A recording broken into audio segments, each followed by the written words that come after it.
And as I was speaking to one of the journalists some time back, Ananth, eHealth in various forms have been around for some time, right? So there have been various kind of solutions which have been, whether it could be a simple HIS, which is more on B2B, to some bit of a diagnostic. Sure. So it's not that tech has come in very recently in the healthcare now.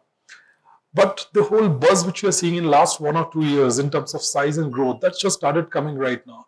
So what was not happening earlier? What has changed? What is different? And why do you think this will stick around and will create a significant impact on the healthcare industry?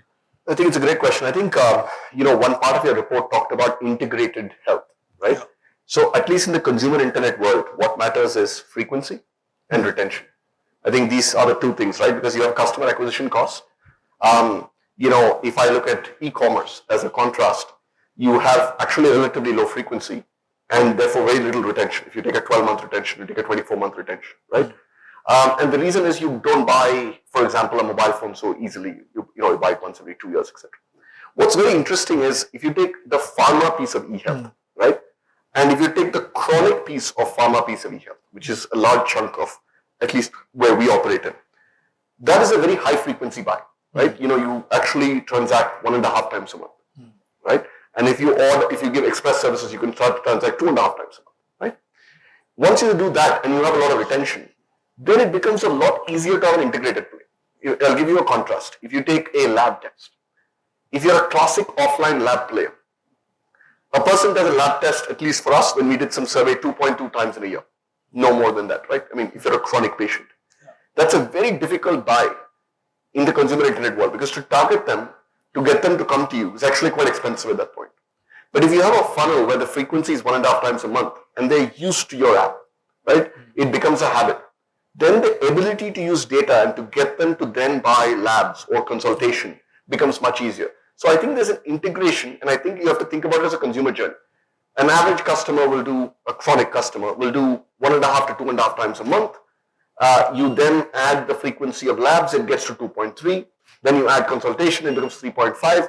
It starts to approach a habit-forming thing, right?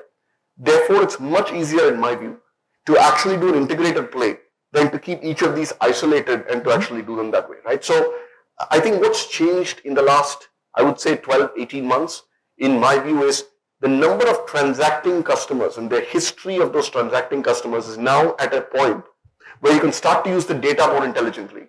And you can start to say, here is how I target them for lab services. Here is what I do for consultation, etc. And then the consumer journey also becomes easier from a consumer standpoint, right? You have one app that sort of does a lot of that. Right? I think that's what's driving, at least for me, frequency and retention being so good in this sector.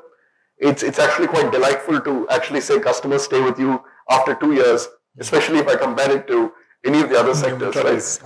So it's wonderful to see. And I think if you see that, then it's a very, very interesting thing, which is you keep your consumer happy, you will end up retaining them, and then you can do a lot more with them, right? Got it.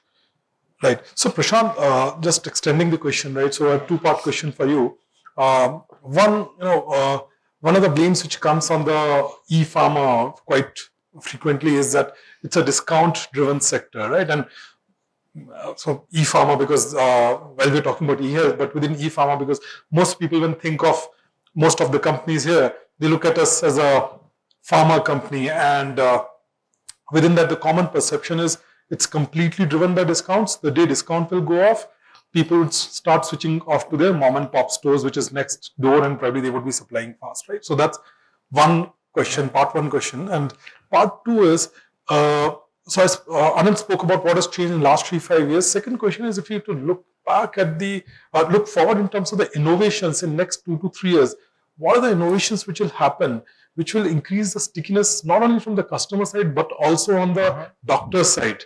Because if doctor says, I'm not going to embrace you, then I think the whole thing's fall short. Those are two-part questions which, Prashant, I would like you to. All right. So on the discount part, interesting that it's posed to me. Ananth is more qualified to answer. Having said less that, discounted now than I used to be. Okay. Yeah. So I think, but I guess the answer lies in also this fact that is discount the only reason people buy? It's not. Does discount help in getting trial in? It certainly does.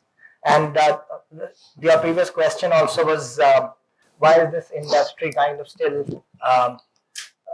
slower than a few other industries that have happened? Because this industry's investment cycles have been slightly subdued compared to a few other industries in the early stages, and that's a separate topic we can talk about. But if you look at least at 1mg, our average discounts are 16 to 17%, as against the industry where it's 24, 25 ish.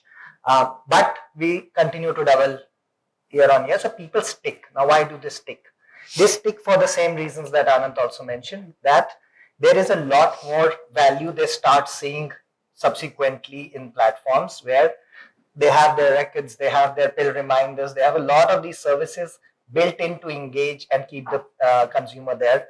So as an integrated platform where there is all the services, all the products, all the information, the stickiness is actually pretty high. So I'm fairly confident that this sector will actually, because the value added to a consumer from the alternative model of access is significantly higher, the stickiness to an app once they get comfortable is going to be there for reasons more than discount. Having said that, there is an inherent price advantage in the digital structure, given the scale benefits and the real estate kills most retail businesses otherwise. But all that is our competition will continue and all of that. But I really think that in health specifically, very quickly discount may be a lead, maybe a way to try it out, but very quickly it moves to a lot of other factors. And if anything, my experience from HealthCart is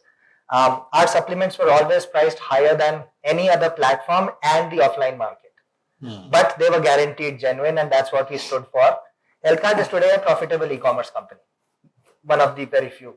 Now, health works in a certain manner where you lose trust, you lose everything.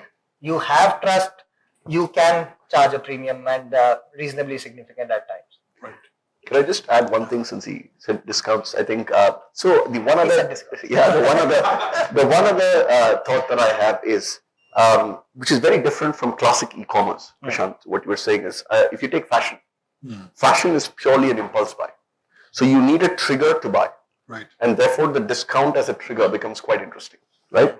In this case, actually, that's not the case. I think if you're a chronic diabetic, you need your metformins, right? You're not going to go away from it. So actually, the service aspect of it, the one additional I would say is, I think speed and service, if you can actually provide, in addition to the genuineness and trust, it really starts to make a difference. And I fully agree. I think post-purchase sequence 2, 3, the discounts, I think in this industry will come down to 17, 18%. And I think that's sustainable. It'll still probably be more than the classic offline, because you need to induce that 98% to come to the online, right? Yeah. So that I think when the headroom is that much, the inducements will continue. Correct. And getting people to try out the sector is actually good. Correct. And from an ecosystem perspective, this thing really helps because see, the big game here is, as you mentioned, 4 million users as per the report going to 60 million. If others are financing that usage and getting people comfortable, it's good, and it really helps if more people spend in the ecosystem to get those trials in, because all the boats rise as a result. So